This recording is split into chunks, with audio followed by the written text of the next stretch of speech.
दोस्तों पिछले कुछ महीनों से एफआईआईज कंटिन्यूसली इंडियन मार्केट से पैसा विड्रॉ कर रहे हैं। अब सवाल ये आता है कि वो वापस कब आएंगे। इसका आंसर सिर्फ इक्विटी मार्केट में नहीं छुपा है दोस्तों, बल्कि कंट्री की ग्रोथ स्टोरी में। चलिए समझते हैं इस वीडियो के थ्रू कि कौन से फैक्टर्स है जिससे एफआईआईज इंडिया में अट्रैक्ट कर सकते हैं। सबसे पहला फैक्टर है दोस्तों वैल्यूएशन।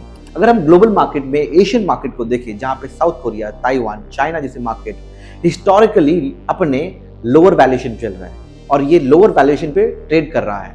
वहीं इंडियन मार्केट अगर हम देखें, इतने करेक्शन के बावजूद हमारा वैल्यूएशन प्रीमियम पे चल रहा है। तो दोस्तों एफआईआईज ये देखते हैं वो अपना पैसा कोई ऐसे मार्केट में लगाए जहां पे वैल्यूएशन अट्रैक्टिव हो, या फिर ऐसे मार्केट में जहां पे अभी भी इतने करेक्शन के बावजूद वैल्यूएशन अपने प्रीमियम में चल रहा है। दूसरा फैक्टर है करेंसी रिस्क।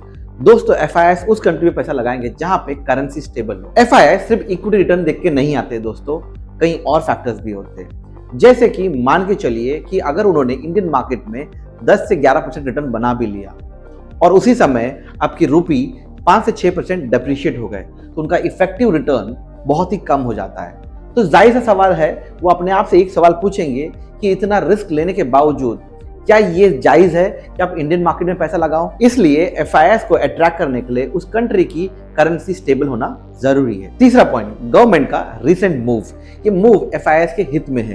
एफआईआईज को अट्रैक्ट करने के लिए इंडियन गवर्नमेंट ने टैक्सेशन को और इंटरेस्ट रेट को रिलैक्स किया है। एक बहुत ही पॉजिटिव मूव है। चौथा पॉइंट है oil prices and inflation. India ज्यादातर अपना क्रूड ऑयल इंपोर्ट करता है।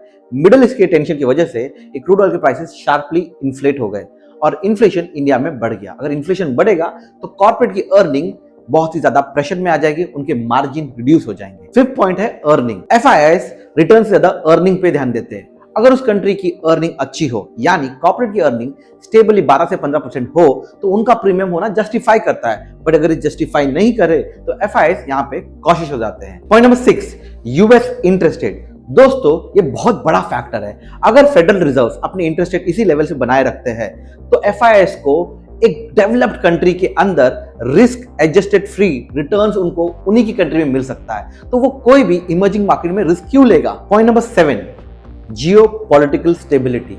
कोई भी एफआईआईज ये देखता है कि किसी भी कंट्री की जियोपॉलिटिकल स्टेबिलिटी कितनी अच्छी है।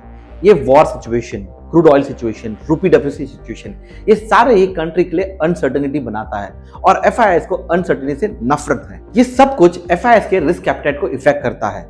जैसे ही अनसर्टेनिटी टल जाएगी, एफआईआईज उस मार्केट में दोबारा चले जाएंगे। सवाल वही है, क्या एफआईआईज इंडिया वापस आएंगे? जवाब है हाँ, जहां पे आपकी अर्निंग स्ट्रांग हो, रूपी स्टेबल हो और आपके जियोपॉलिटिकल सिचुएशन इंप्रूव होते हुए दिखे। तब तक रिटेल इन्वेस्टर्स को हेडलाइन को इग्नोर करना है और फंडामेंटली फोकस करना है। ऐसे ही इंफॉर्मेटिव वीडियोस के लिए हमारे चैनल को सब्सक्राइब जरूर करिए।